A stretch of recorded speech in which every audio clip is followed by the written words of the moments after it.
Check this out. This is Ghetto News 41. I'm your host, Edward Denson. I'm sitting next to Mr. Robert Gordon. What's going on, Mr. Robert Gordon? Long time no see, man. Long time no see. Hey, man, it's been a couple of years since I've been. About 2 years, man. This last time we did one. What you been up to, man? Hey, man, I just been out here trying to grind, man. Build business up. Help families build their wealth up, man. Just really teach people the importance of financial literacy, man. That's really what I've been on lately. And, really been passionate about it because I come across a lot of people and they may understand the concept of money but don't understand the concept of building wealth and what that is. I mean, you'd be surprised, a lot of people don't even think that they can attain wealth in their lifespan. So that's what I've been doing, man. It's come over like a crusade lately. So how many people on your team? Man, so right now I think, cause see, when I first started, it was like a couple years ago. So like I was building a team up real fast, but as time goes on, sometimes people drop off and things like that. Right now, I think I have about, I want to say maybe six people right now on the team. And this was after I took off. I took off a little bit of time in 2018, kind of dug into politics for a little bit, and started my business back up 2019. I want to say probably went full time again in January, but I started back part time 2019, and I think between October and December we had about 6 people to the team. I didn't have anybody at the time. We had 6 people to the team. So that's what. Hey, as long as you build that team who go where your dream going, and that's what people don't understand. You can have a gang of people around you, but everybody's vision got to fit your vision. Right. Everybody got to go down the same path that you want to go down. You can't have that one person want to turn left while you're going right. Right. And to be honest, so we all have different visions. Like everybody on our team, everybody want to do their certain thing, and this business allows us to be able to go out and do that. So yeah, you can have your own vision, you can have like your own, thinking about everything, but when it comes to how you gonna get there, we all have to be on the same path on that. And then once you get there, then you branch off like a tree and grow at that point, So it's really dope though, man. Like just on my team now, the office that I'm in, we have multiple different teams. Like I'm under a certain broker. He's teaching me how to become a broker. And for a lot of people that don't know, a financial broker, they make like 6 figures a year. So I'm like, I'm gonna listen to him because he's a broker. You know what I'm saying? He's in there. Yeah, he's in there. You know what I'm saying? His mentor makes like $2 million a year. Yeah, he's my mentor too. So it's like, yeah, I'm gonna listen to that cat. I met this white dude, and he in real estate, and I did a photo shoot of his car. And I'm like, how much you charge? For a week of rent car? I said, man, I don't need your money. What? You don't need my money? No, your money no good to me. Just call me when you're ready for me to bring the car, motorcycle out. I got you. Man. I'm like, what you do? Man, I sell houses. And what the? You just got throwaway money? Right. You got throwaway money. Right. That's crazy. And I like real estate because our business is similar to real estate. Like, they have a broker and everything. They have a bunch of agents underneath. The only difference is, in real estate, a broker split the cut with the agent. So like if they sell a house, it's a 6% commission. They split 3%. Okay. With me, if I have an agent under me, they go out and write business. I don't split their commission. They get 100% of what they're supposed to get. Oh, okay. I get the override like a CEO with broker privileges. So I can bring in other people and plug in other people to go out and do the same thing, and they can become a broker. They're not in competition with me. See, in a real estate brokerage, depending on how the brokerage go, you're in competition. When an agent in real estate wants to become a broker, well, now you're going to be in competition with this broker in this office because you got to open up your own office. With my business, you become a broker. I want you to become a broker because I can't become as successful as I want to be unless I help the next person become successful. So it's a really dope concept because it's not a lot of American companies that do that. Yeah, that's true. But if you look at it as two sides of the story, okay, I'm not trying to knock you. No. But if you look at the dope game and the industry of it's just like that because you always got a head man, bottom man, side man, and the side man always do the dirty work. The head man always make the override. You got it. You got it, and that's what you really doing. You having the concept of helping people build wealth while you sitting making wealth for yourself. Right. Exactly. And I'm not gonna lie to you, man. I done sat down with some cats that in that world, and when I explain it to them, they be like, "Oh, this is like flipping a brick." Yeah. The concept of business is very similar, no matter what the industry is. It's the concept of business that I think a lot of people overlook. Either they overlook or they're really attracted to it, but they don't know how to necessarily do it because they never did it before, and then they're listening to this person and that person, and it's like I always recommend listen to the person that's doing it or has already done it. Find a mentor in that specific field, because I can't tell somebody about real estate. I never did real estate, but I understand the concept of real estate because it's the same concept as my business. And that's the problem with us. We always listen to everybody else. Mm-hmm. I can tell you something positive. You want to listen to me, you go to somebody else and they tell you the same thing I told you. You're like, I done heard it before. Right. Same concept. And I noticed for me doing what I'm doing, a black person will listen to a white person quicker than they listen to us. Because they feel like we're on the same level, and then why they need to listen to us. Right. Right, exactly. And the great thing is, my mentors look just like me. My mentor is actually my blood relative. My blood relative plugged me into his game, and he's in the business with two of his partners he went to high school with. We all look alike in our office, so that's the other dope thing about what I do is like I'm working with people that look like me. We go out and help people that look like us, but the services are for everybody. And don't get it twisted, because I'm not going to not teach this to a white family just because they're white. I mean, the goal, right? I mean, the goal is to teach everybody how to build financial wealth, because there are two classes in this country. You either have money or you don't have money. I don't care what your skin color is. And if you don't have money, then typically you fall on this side. If you do, then you fall on that side. But if you have money, you've already been taught these principles, because that's what you're brought up in. So it's just a matter of understanding and mindset. It's a psychology to this thing, man, that like I'm in love with, because it's literally a mindset change that you have to like have with yourself. And so when I sit with somebody and they'll tell me something and I try to explain to them something different, they'd be like, no, I don't think that's right. All right, well, cool. Well, let's sit down right now together and research this, because I don't want to be right. I want you to understand. It ain't about me being right. Like, what you're saying is incorrect. I don't have a need to lie to you because I'm federally regulated too. I go to prison. So I legally can't lie to people about the stuff that I teach them. So that's another like really dope thing too. I'm not going to federal prison for nobody, so. You have to do 85 cents to the dope. I'm going to be as upfront and honest with people as I possibly can, because it don't benefit. Okay, so as whoever watching, give them one concept of how they can get into this. How they can get into it? Yes. Easy. Contact me. So when you say, well, let me make sure I understand your question. When you say get into it, as far as like if somebody wanted to start this business, in all honesty, contact me, to be 100% honest, because I could try to explain it right now, but again, because it's a psychology to it, everybody's not meant to do this business. For one, everybody, like, you got people that want to be in the NBA, but everybody can't make it to the NBA. So it's really like I have interviews with people, and it's to interview you, but it's also for them to interview me, because what I'm not going to do is to go into business with somebody that I can't trust.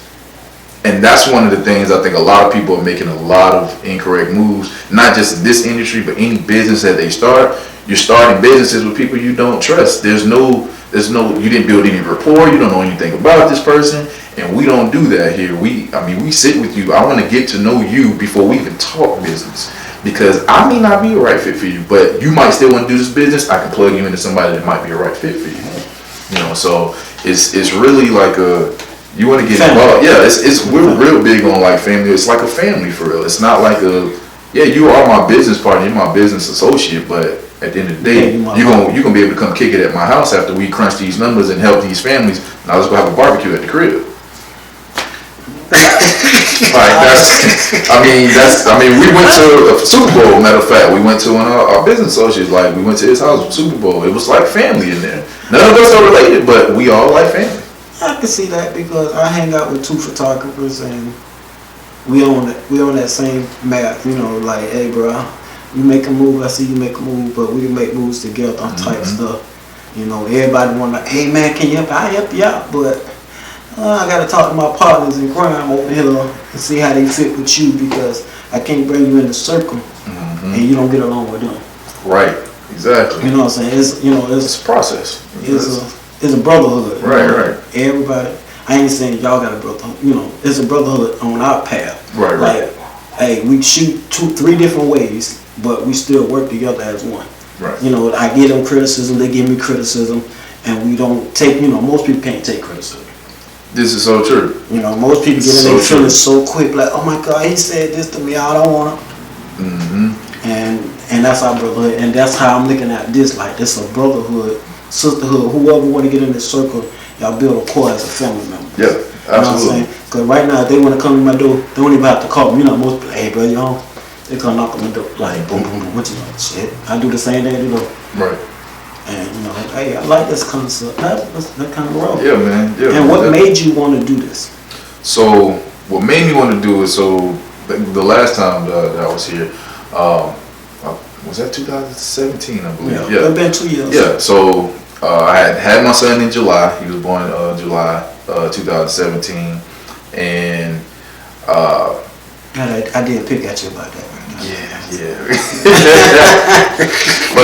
but his mom ended up having to go back to work, of course. You know, they only give our sisters, our queens, 8 weeks to like recover from giving birth, and you got 8 weeks to bond with your child real quick before they got to go into custody of somebody else. And we weren't having that. We didn't want to go to daycare, nothing like that. Not for like the first 6 months or so. So she made more money than me. It made sense for her to go back to work. I stayed home with my son, which I highly encourage, especially young fathers. Hey man, if you can stay home with your kids and build that relationship with your baby, because that man, like my son now, like we have an understanding that I don't think we would have had if I didn't spend that time. I'm making some. He's saying if you work, you can take off. Yeah. Don't just sit home. Clarity. And be a babysitter to your kids. He said if you go to work, you can take off and spend time with your kids, then go back to work after a period of time. Not sit home for 5 years till the baby start walking and talking, and can take care of yourself, and now you like, oh, no, Facts. We're not talking about that. No, we talking about if you work, take off after you have your baby. If she making more money than you, and I don't see nothing wrong with a woman making more money than a man. Nothing at all. Somebody need to stay home and take care of the kids more before she get to an early age that he could tell something wrong with her. Right. And just to piggyback on that, I don't want to go too far into that, but in all honesty, that made me appreciate her even more when I stayed home and took care of the house. Cause I was like, man, like you kind of step into not just a woman, but like a parent's shoes. Like you really get to step inside somebody else's shoes when you're not used to doing that. So that, hey, if you have the ability to do that, like he said, if you work, don't be saying that you stay home with the kids, but you don't have no type of income able to come in either. Which was how I got into this business, because I'm allergic to not making money. It bothered. I mean, I woke up one day, was changing diapers and just started itching or something. I don't know. So my cousin sat with me and. And when the itching was that hustle inside of you. Hey, that wasn't that itch. That was we'll call it the hustle, because somebody here he was itching. We'll call it the hustler syndrome. And itching because they be like, he got something. Right. Yeah, I do not. He got something. He got that hustle inside. Got that hustler syndrome. And a lot of people don't get that. That's why I asked how you got into this, because a lot of people don't have that hustle instinct, because they want somebody to knock on the door and give them everything they got. I mean, in a perfect world, that's gravy. You know what I'm saying? It ain't a perfect world. You can say exactly. Right. Everybody still be alive as a perfect world. Hey, but yeah, man. So when my cousin sat with me, I already have a background in accounting. I got a 2-year degree in accounting, and I didn't finish that because student loans are paying behind. So he sat with me. It made sense because I'm a numbers person anyway, but more importantly, I saw the vision to help so many families, man. It was like, yeah, I want to be a part of that mission, you know. So I started. I quickly joined. Like that day, I joined. I met with like a ton of people. I got licensed. He helped me develop my skills. I started mastering my craft in this, and I mean. And the best training, in all honesty, is when you sit in front of somebody and watching somebody do it. That was the best training for me, and I think we came over here. I actually brought him over here. We sat with you one time, and I mean, just to be able to impact somebody's mental about money, the one thing that we utilize every day, to be able to impact somebody's mental about money and how it works and how you can get money to work for you versus you working for it, and then. I mean, I'm from the north side, man. You know, like a lot of people on the north side don't come from money. You know, I don't come from money. And, you know, I saw opportunity. Like I told you, one of our mentors makes $2 million. When he was 23, he started an investment account. By the time he was 47, he had $15 million. Just off of the investments, not the work that he does, just off of his investments. Let me understand. $15 million by the time you're 47, you don't have to work anymore. You don't. Because you're just living off of the interest at that point, you know. So, you know, when I heard stories like that, not only hearing these stories, but I met these people. We had the opportunity to January last month. We had the opportunity to go to Orlando and sit with one of the founders of this business. His name is Bill Orender. Bill Orender is a multi-billionaire. He was the right-hand man of the guy. His name is Art Williams. And he took all the notes and everything, and the concept in that book, one page alone, they sold the concept to Citigroup for $1 billion. So money is worth more than what we actually value it as. The concept of money is worth more than the actual paper itself. So I'm really passionate about teaching that to people because, you know, it makes sense. It makes sense, and it creates a better environment for people when they're able to see the fruits of that labor after, you know, a period of time and be like, you know what, he was right, like this works. And you got to love what you do. Oh yeah. You got to love what you do, no matter what it is. Nothing ain't gonna work. Nothing. And I love what I do, man, because like it's dope. Like to be able to even just come here and talk to you about it, like. You know what I'm saying? I know you can feel my energy on how I'm talking, you know what I'm saying? Like, it's dope, bro. I was just talking to my partner today, right? Because I was saying I was going to stop taking pictures. I ain't going to take no pictures of my own. Like, you know, forget it. Every time I see that something happen, somebody call me, somebody hit me up. Because you see, I ain't did no interview in a while. Yeah. So I was like, I ain't going to do no interviews. You hit me up, like, because my mom, this is the crazy part. My mom just said, babe, when you going to do another interview? I said, I ain't doing that no more. I ain't worried about that no more. I'm going to put that on the back burner till a later date. Look at the universe. Look at the I universe. just been walking away from that. You know, but everything, God got everything set up for people. Mm-hmm. And it was up, and he give people around you for your dream to come true. Right. And he don't want certain dreams to die, and that's why he keep putting people in your path for that certain dream will die. But it's up to you to watch your dream. Yeah. Because, you know, people give their dream away real quick. Oh, man. You know, they'll give it away. They're like, oh, that ain't for me. I don't want to do that. Now that person that walked in and got your dream. Now you sitting back there, man, but like, I'm supposed to be doing that. Because you gave your dream away. God gave you that vision and that blessing, and you just give it away. Man. Somebody said this, either somebody said it to me or I read it or something like that, but somebody said this, we had training one night, and my mentor, he was saying that, you know, the only way to truly fail is to quit. Yeah. Like you quitting is the guaranteed way to fail. As long as you don't quit, there's always a possibility of you making it. And that right there, like that sat with me, and I'm like, you know, that's giving you I don't care if it take me 10 years, it won't. But I don't care if it take me 10 years, like. Hold up, see, then rephrase that. Because if you say it won't, everything you speak out your mouth, that's your path coming. That's real. You see what I'm saying? Because you put that 10 years, that's your path. Become you like, oh, it did take me 10 years to get here. So it's funny you say that. I actually have a 5-year plan. See, so